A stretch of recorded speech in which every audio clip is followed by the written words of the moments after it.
If ever we needed a reminder of how unstable and how dangerous this world that we live in is, and how vulnerable our Caribbean region is, it is now with us, facing a multiplicity of threats. We don't need to look any further than the menacing vessels, military vessels from the United States across the Caribbean Sea, including what is reputed to be the world's largest warship. These are not times of pirates anymore. This is 2025, and we have cause to be duly concerned, because even as that is happening, one of the most dangerous hurricanes for the 2025 Atlantic season is bearing down on our brothers and sisters in the Northern Caribbean. Melissa. We are facing, my friends, an extremely dangerous and untenable situation in Southern Caribbean. And as a people with a tragic history of being subjected to centuries of big power, orchestrated genocide, terrorism, and warfare, and as a small state, we have invested tremendous time and energy and effort in establishing and maintaining our region as a zone of peace. Peace is critical to all that we do in this region.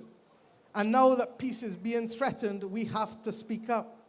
I believe that the time has come for us, therefore, to be able to ensure that we do not accept that any entity has the right to engage in extrajudicial killings of persons that they suspect of being involved in criminal activities.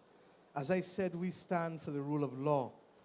And we believe that if there is other intelligence available that would cause you to take action that is an immediate threat to you as a nation, then you have a duty to share it with us.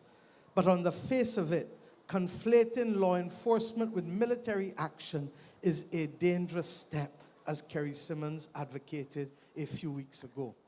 We equally do not accept that any nation in our region or the Greater Caribbean should be the subject of an imposition upon them of any unilateral expression of force and violence by any third party or nation.